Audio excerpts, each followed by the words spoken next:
Hey, ladies and gents, Joe here, the man who originally believed in Joe Hendry back when he was just a Scottish lad working at What Culture MMA years and years ago.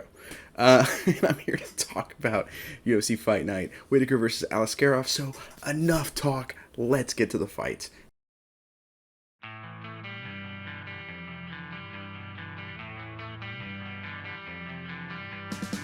Main event, middleweight matchup.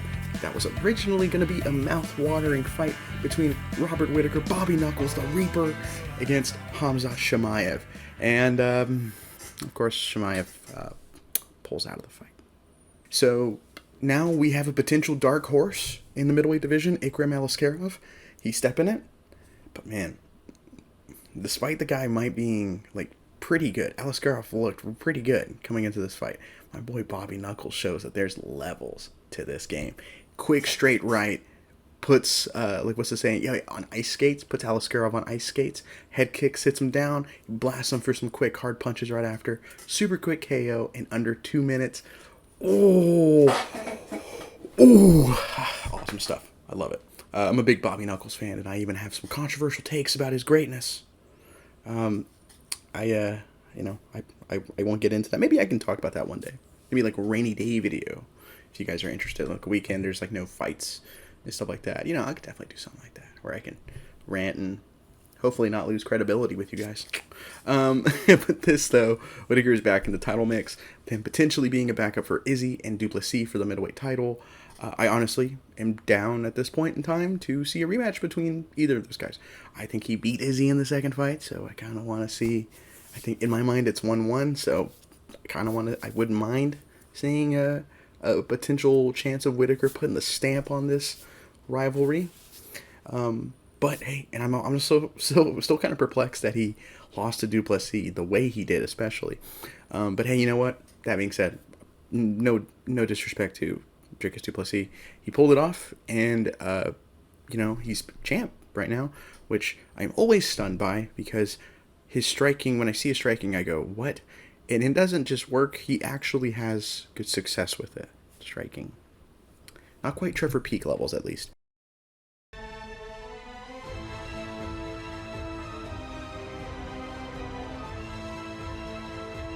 But in the co-main event, we had Alexander Volkov versus Sergei Pavlovich. And this, I thought this fight was going to be like a Pavlovich build him up again, In my opinion, Volkov is that top 3, gatekeeper at heavyweight. You're only beating the guy if you're top 3, and because it's just kind of how it is. So Volkov, I thought he was kind of here to lose. Pavlovich, his last fight, he lost to Tom Aspinall in the interim / let's be honest, the real heavyweight title fight. But now, here we go. Both dudes, former training partners, and Volkov, I think he said it was, after. I watched the fights late. They were during the day, so I had to watch them late with no spoilers. But I think it was after the fight, he said he was a horrible matchup, and he knew that. Both guys knew that going into the fight for Pavlovich, and that checks out. 15 minutes of him just staying on the outside, piecing up Pavlovich. Never let Pavlovich really get in position to sit down and throw the bomb. Very patient. Long jabs, long straight kicks to keep him away. And it's kind of funny. Afterwards, Volkov went to go and hug Pavlovich. Pavlovich pushed him off, with some tempers flaring.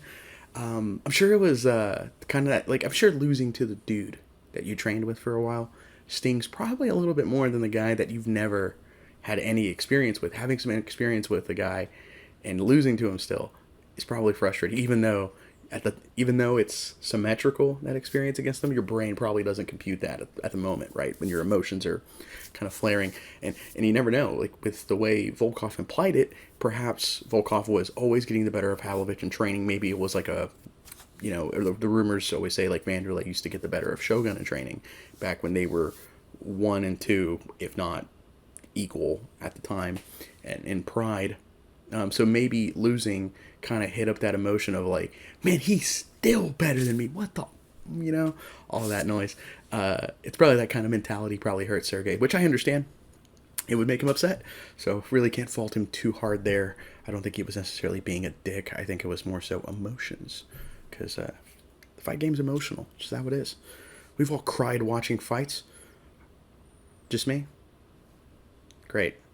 Anyways, the rest of the card, Kelvin Gastelum, he missed weight against Daniel Rodriguez, but despite pissing off a lot of people, he got the decision win.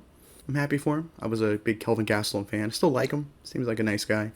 I don't want him to fight Shavkat, though, as I hate that matchmaking. Give Shavkat contenders to get him a title fight. Come on. I'm still on this Shavkat bandwagon. Shara Magomedov, he got a stoppage over Antonio Tricoli.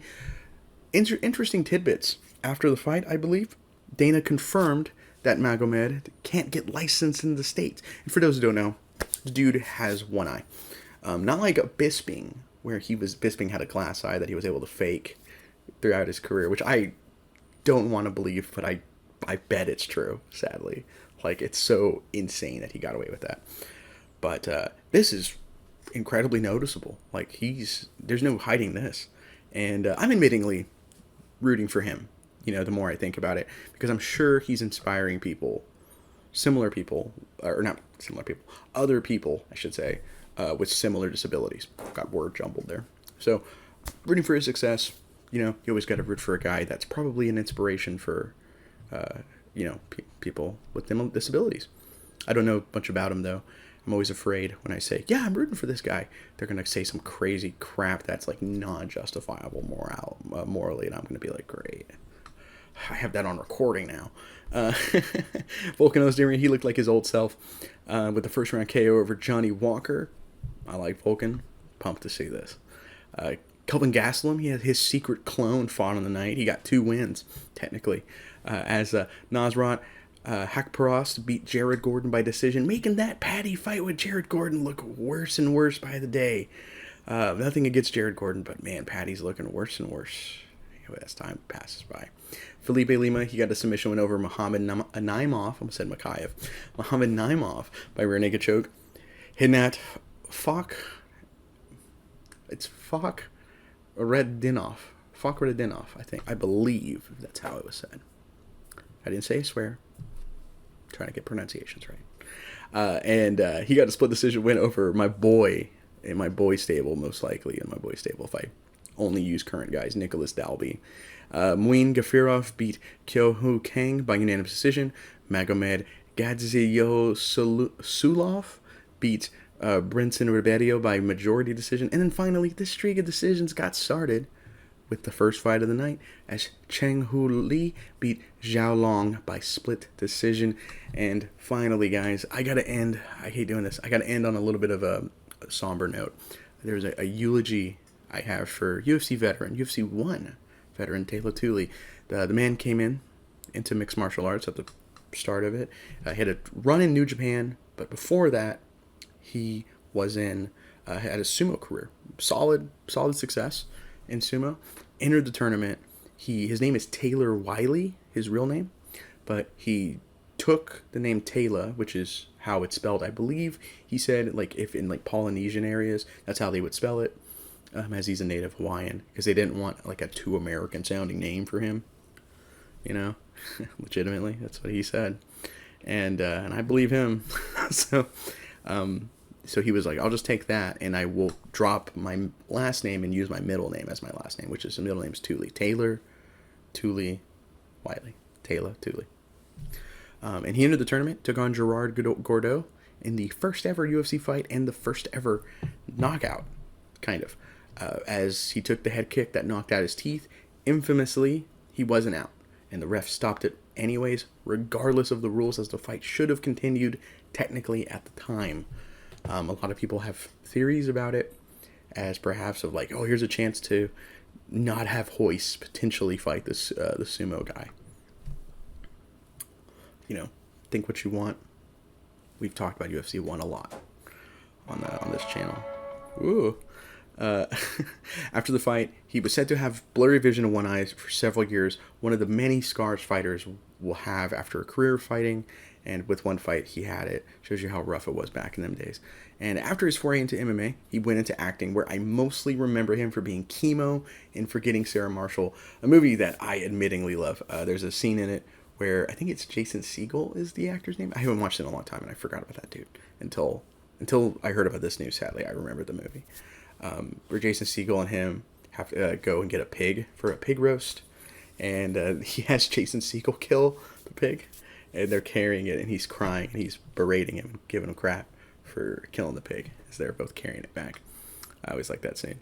A lot of people may know him. I didn't watch these shows, but a lot of people may know him for being a regular in the Hawaii Five-0 reboot, and then in MacGyver and Magnum P.I. reboots as well. Apparently, it looks like he played the same character, so I'm guessing shared universe, and he was making cameos and other things because he was a regular in Hawaii Five-0, but it seems like it was only like an episode or so in those other shows. So, having a memorable character and a recognizable face for a lot of audiences, big ups, He died June 20th at 56 years of age. His death was due to natural causes, and he sadly left behind a wife and 2 children. Tributes have been made and been paid to him online from co-stars with great stories of a giant, because he's a very large man, a giant who would visit children in one of Hawaii's largest children's hospitals. Absolutely wonderful man, it seems like. So rest in power, man. I'll be back next week to cover UFC 303, and I promise I won't miss it like I've been missing these last couple of recaps. Life's been busy for old Joe, and I apologize. I turned 30 last week, and everybody wanted a piece of old Joester. 30 isn't great so far. No, it's all right. Mostly my sleep schedule's been fried. I want to be transparent with you guys. My sleep schedule's been a little fried, and so when I wake up, I'm scrambling for time because I'm busy with other things, and then it's a whole deal. And sadly, it's like, it's a fight night. I can be okay. It's not cool. I need to get back into the habit of KOing these for you guys. You know what I mean? Because I love you guys. You guys are fantastic. Also, be sure to check out the preview show for UFC 303, which me and Carl shot yesterday.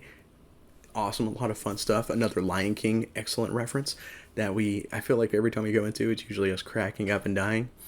And be sure also, if you're a Patreon member, to check out INC Uncaged. Me and Carl shot a new episode yesterday where I recently hit him, and we talk about it in Uncaged with this concept that I think I'm going to try and make a religion, that luck has very, very, very little of a role in MMA.